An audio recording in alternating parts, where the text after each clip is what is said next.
Welcome to Eric Unfiltered. I am your host, Eric, a Gen Xer from Connecticut, where I get into local and national news, politics, and culture. No topic is off limits, no feelings are spared. No mainstream sugar-coated BS here. Thank you for tuning in. Now let's get on with the show.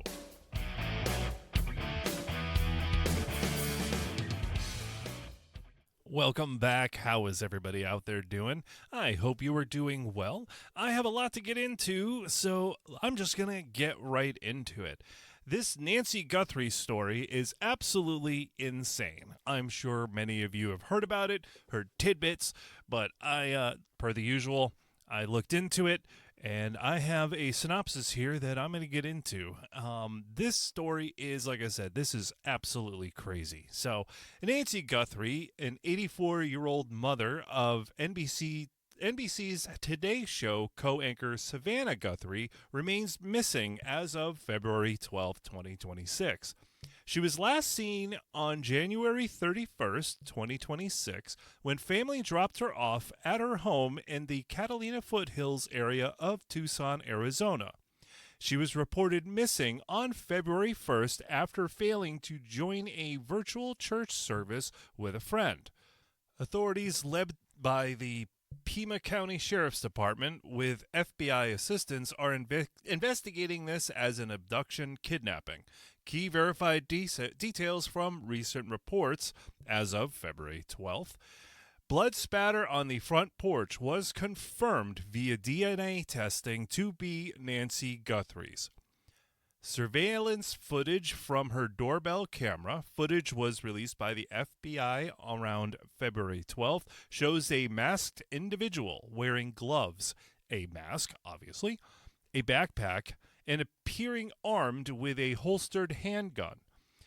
He tampered with the doorbell camera on the morning of her disappearance. You could see that online, the video. He grabs, it looks like some shrubbery or flowers or something, because it was like he probably was like, oh crap, there's a camera, and he was trying to cover it, but he just wound up breaking the thing. So clearly not the brightest one on this job. Okay, what else do we have here? Multiple black gloves, including a pair found along the road about a mile and a half from her home in desert terrain, have been recovered and sent for DNA forensic testing. Additional, several items of evidence were found near the home. Investigators set up and later removed a tent outside of her home on February 12th for further scene processing. No suspects and blah, blah, blah. There was a gentleman that was arrested, and I'm not going to say his name because he wasn't charged. He was released, and he was just a delivery driver. He just doesn't want to be associated with this, and I don't blame him. But, I guess someone said that his eyes looked familiar. So, again, the authorities did their thing. They showed up. They questioned him. He cooperated. There was no there, and that's why I'm not saying the guy's name. Like I said, he doesn't want to be associated with this, so I don't blame him. Thousands of tips, over 18,000 total reported, have poured in over a 24-hour period. The FBI has offered a $50,000 reward for any information leading to her location and the case resolution. One of the things that's really, really bad about this whole situation, not only is it, okay, you're dealing with a woman who's 84 years old. Okay, I'm not making fun of anybody that's old. I hope to be 84 one day, right? But she's not a spring chicken. This clearly is a stressful situation. That can't be good for the ticker. Oh, wait. She also doesn't have the greatest of tickers. Apparently, she is on several medications. Obviously, she's 84. Not a surprise. But she needs these medications. What they are, what they're for specifically, I don't know. Don't care. Not my business. But you have this woman that's now been missing for 12 days. How thought out and planned was this? Is this some kind of Ocean's 12 thing, and these people are they have all of her scripts set up? And no, I highly doubt it. This is probably not going to end happily. I'm sorry. This is a really sad, scary, I can't even imagine what is going through, and they're not the only people that are dealing with missing loved ones. I mean, I love the ID channel. I don't have it anymore, but there's a lot of people out there that are missing loved ones, and it's a terrifying, scary situation. And of course, this one's high profile. It's all over the news. It's in the spotlight. I can't imagine what that family's going through. It's terrifying. Unfortunately, like I said, I don't see this having a happy ending. I sure hope I am wrong. I hope I am wrong. I really do. I really hope I hope she comes home soon. I really do. In one piece and alive and everything's good. This is so strange because what's the motivation? And there's a lot of conspiracy people out there. I'm not going to go down that road. Didn't she know? I'm not going down. I'm not going down the conspiracy road. I am sure this was not a random incident.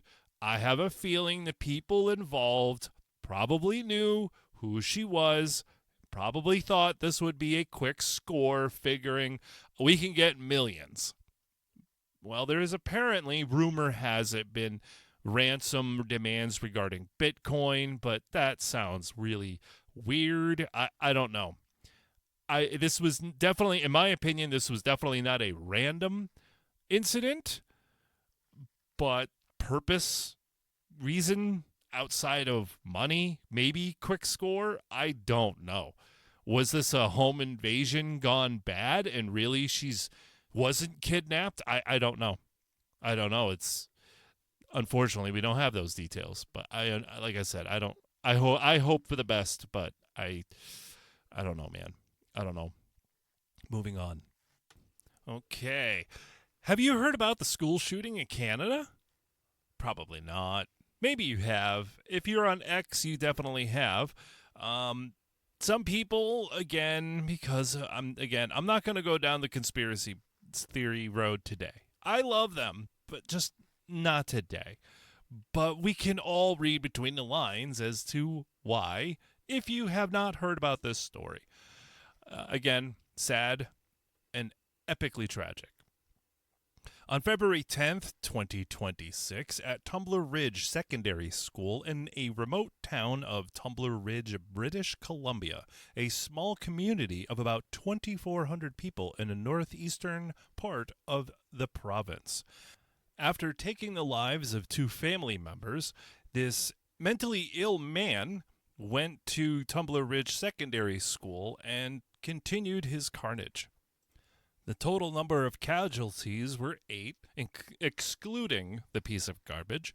This includes 5 students, aged 12 to 13, 1 teacher, aged 39, and 2 family members, the suspect's mother and 11-year-old stepbrother. At least 25 to 27 others were injured, some critically, with reports varying slightly but consistently in the dozens wounded. The suspect died by suicide. That was the best thing that person did that day. Total fatalities 9, which includes the suspect, with some initial reports citing 10, but were later revised downward by police. Now this is where things get, well, you'll see. The suspect, identified as, I will never say this person's name, is an 18-year-old local resident described as female. Police noted she was born biologically male and transitioned approximately 6 years prior. Yes, this is why X is on fire, because the person that shot up this school was trans. So, of course, on X, it's trans violence, right? Again, I'm not going down that road, okay? Not today. Just not today. This person clearly had mental issues, but as I continue reading, they had more. A former student who had dropped out of the same school about 4 years prior. This individual had documented history of mental health concerns with multiple prior police visits to the home for welfare checks related to mental health issues. Police stated the suspect acted alone. The firearms involved included some where ownership was unclear, and the suspect's firearm license had expired 2 years prior. Okay, all right. Motive remains under investigation and has not been publicly disclosed as of yet. Yeah, he was effing crazy. That's why he did it. He was nuts. There is videos also on X. Again, I don't verify it. There is apparently videos on X that you can go and watch, and I did, and turn the volume down. Of this individual, he was a cutter.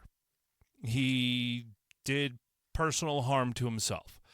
It's more widespread than you want to admit to yourself. There are a lot of people that do struggle with that, with mental illness, and they cut themselves. It's a release. You may not understand it, you may not like it, but it's when you get to that point, that's you're suffering, man. You are going through some serious shit. And this guy obviously was. And clearly there's his motivation. He was nuts. So epically tragic, man. Epic tragedy. And just because of how that guy was, why we should all know about this. So if you're hearing it here first, wow. Yeah, media failed you. Because that's a huge story, regardless of how crazy that guy was. That's so sad, man. And then you got a small town. You already have a small town. That is like a nuclear bomb going off in your community. You know, you have if there's 10 million people in your city and something like that happens, yeah, of course it's tragic, but then, you know, literally in a week everybody just we're like ants. We just move on. But you only have like less than 2,000 people? Man, that is so tragic, man. R.I.P. to all of those victims. All right, I'm moving on.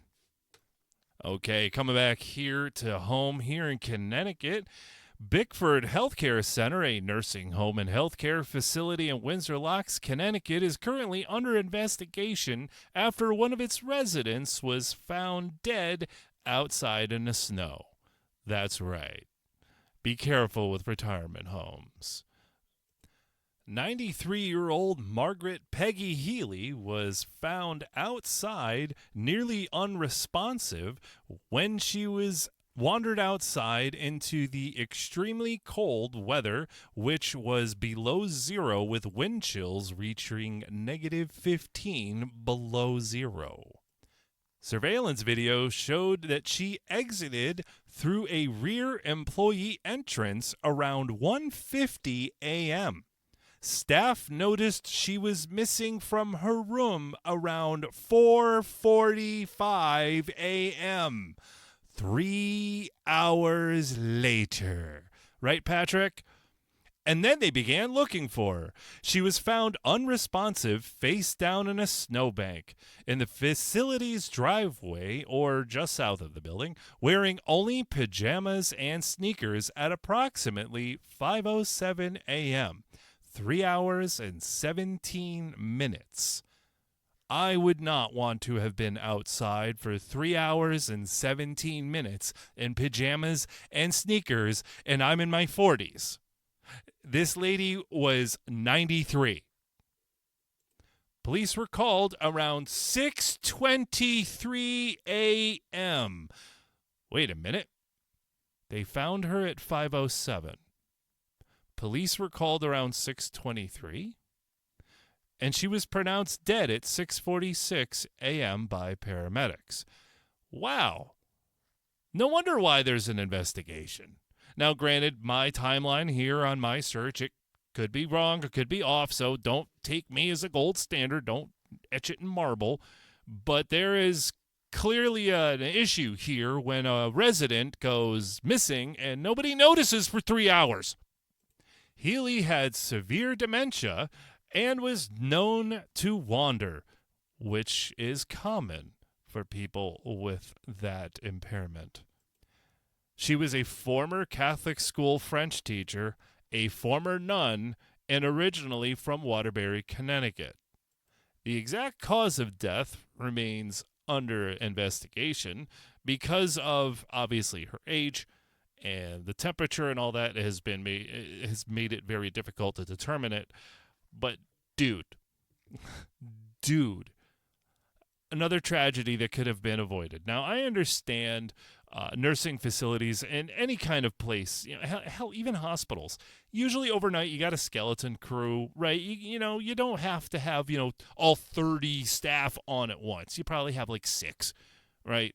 Most of the residents are sleeping, but don't people have to do rounds? I used to, way back in the day, I dated a girl who was a nurse at one of these facilities, and when she would do overnights, she always had to do rounds.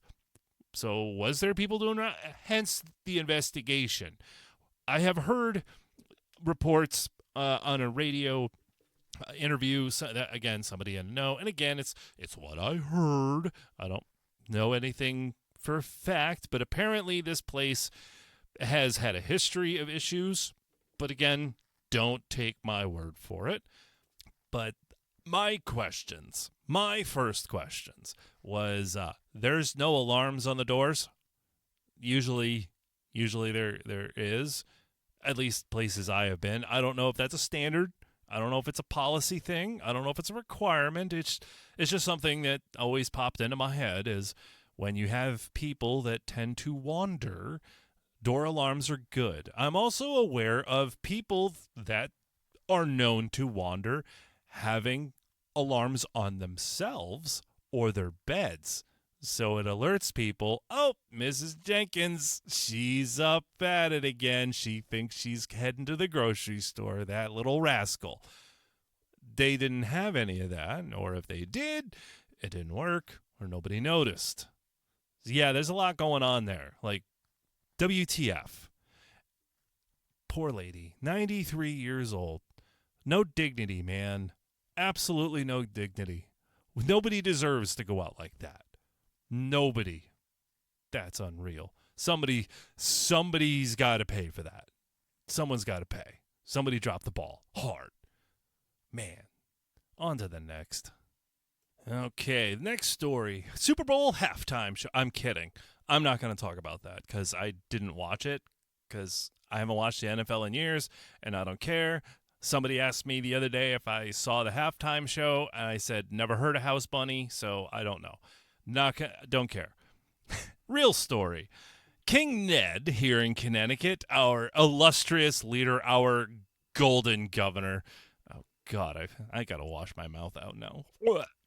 But this genius, he gave our State of the State address last week when the legislature was back in session, and he's taking a little heat. Not just his anti-ICE stuff. I don't care. Not going to talk about it because it's predictable. He's a Democrat. But the thing that really has been chapping people's behinds, Republicans and Democrats alike, because we are all feeling the sting here in Connecticut. If you don't live in Connecticut, we here in this wonderful communist bastion utopia, we have been for the last, I don't know how many years, been paying for those who have not paid their electric bill by getting overcharged on our bill. Yes, that's awesome, isn't it? It's great. People love getting their normal electric bill and seeing that their normal electricity rates is, we'll say, $110, and they go, ooh, okay. Wait a minute. What's this other thing added to it? And why is my bill now $214? Oh, yeah. See, the state of Connecticut allowed people to not pay Eversource, and Eversource allowed Connecticut residents to not pay Eversource. And now Eversource is like, yo, we kind of want our money. And people were like, I kind of don't feel like paying. And the state of Connecticut went, that's okay. Those who do pay, will make them pay more. And that's what they've done. But during the State of the State address by Governor Ned Lemont, he said that he is now going to give all residents, are you ready? Are you ready? Are you ready? Are you ready? $200. That's right, folks. Next month, when you open up your electric bill and you take a look at how much money you're forking over to pay other people, just know you got a sweet $200 coming your way. Yeah, Governor Ned Lemont, sit on it, pal. That $200, now granted, don't get me wrong. I could use it. You could use it. I'm sure many of us could use it. But honestly, Ned, just me. That $200, yeah. Why don't you turn that sideways and stick it up your candy ass? Keep it. Because what the F does that do for everybody? Because next month we're just going to get slammed by another high bill from Eversource. And then next month, and gee, how long, Ned, before Pura allows Eversource to increase rates another 13%? And then what's going to stop you from increasing that rate charge, for us? Not the rate charge, but that tax. Yeah, thanks, Ned. Thanks. No, let's not get rid of that. Let's not crack down on the people to actually pay their damn bills. No. I'm going to give everybody $200. Doesn't that sound good? Moron. Thanks, Ned. People, remember this come November. Ned is running for re-election. He is giving you free stuff today, so you remember that in November. It's an election year, folks. Remember that. $200 today for a vote on Tuesday. We have King Wimpy in our Capitol building. The state is pathetic. People are going to gripe, everything is so expensive. And then come November, I'm voting for Ned Lemont because he gave me $200. And since I'm married, we got $400. Yeah, that's awesome. It doesn't even cover groceries for most households. Like I said, $200, that could go somewhere for people. I get it. Money, things are tough today. I know some of you going out there going, dude, really? No, I need that. I get it. My point is, and I'm not the only one talking about this, the point is, why don't you just get rid of the fucking thing off our bill, dude? How about reduce taxes? Concept, nah, totally lost. They want to raise taxes. Yes, they do. They do. This is insane. And people wonder why nobody wants to come to Connecticut. And why so many people want to leave, and why businesses don't want to stay. It's too damn expensive, and it's only getting worse. But don't worry, that $200, yeah, that's whatever. Unbelievable. Anyways, doesn't that make you feel awesome? Yeah, great. All right, last but not least, are you happy, America? We passed the SAFE Act. I am embarrassed that we had to do that. If you don't know, the SAFE Act basically means that in order for you to vote in our elections, not only do you have to show ID, you have to be an American. Now, granted, it still has to go through the hoops and all that stuff, so it's not exactly signed and, ratified into law yet. But again, it's pretty pathetic, in my opinion, that we need that. Actually, no. That's the second pathetic thing. The first pathetic thing is all of the Democrats, except one, voted against it. That's right, folks. An entire party, except one, voted against you. They think that it is wrong that only Americans vote in our elections and that you have to show ID. And they're out there saying, it's going to prevent women from voting. How? Well, because when they get married and they have a maiden name and they change it, that's all horseshit. That's a lie. That's a blatant lie. It happens all the time. People get married every day. Every day. Every day. That's all horseshit. That's a lie. Well, it's black people won't be able to get IDs. Really? Every black person I know has an ID. They may not have a driver's license because they may not have a driver's license, but they have an ID. They all know where the DMV is.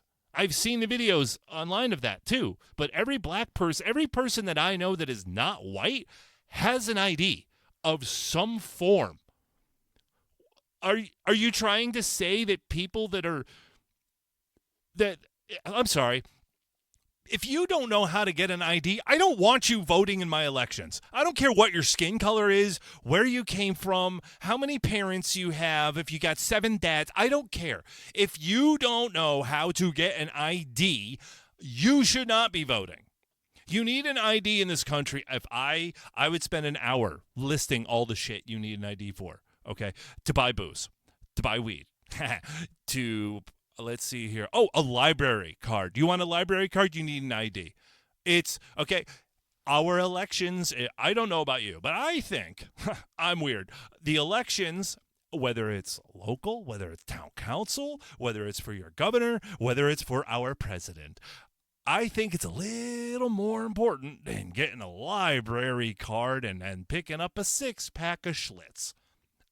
That's just me. And if I have to show an ID to rent Gulliver's Travels and get shit-faced, then I should have to show ID to vote. But here's a question I have. Connecticut, and Connecticut is not alone, gives driver's licenses to illegals. So how is that going to work come election day? Like, okay, you got to show ID. Great. Well, somebody that's here illegally was given an ID by a crappy state like Connecticut. They can now go into our voting booths and vote now? I mean, they're not breaking, well, they are breaking laws, but they have an ID. So they can go in and vote now? That's problematic to me. That's a problem to me. Because, again, in Connecticut, illegals get driver's licenses. So what's going to stop them from just going in and voting? What's to say? I don't know. Has anybody thought of that? I don't think so. Probably not. But nonetheless, the SAVE Act did pass. Again, it's got more hoops to jump through, but it's embarrassing that we have to have a law stating that you have to be an American and you have to have an ID in order to vote. That's pretty sad. But, what say you? Maybe I'm wrong. I don't know. I'm going to wrap it up there. Some big things coming up in here in the future, and you will actually be able to see me soon. Very soon. All right. If you want to catch my antics online, you can follow me on X at Eric Not Sorry and on Facebook at Eric Unfiltered Podcast. And you can also catch me on YouTube soon. Videos are soon. I promise. All right. Thank you for tuning in. And until next time, keep being you.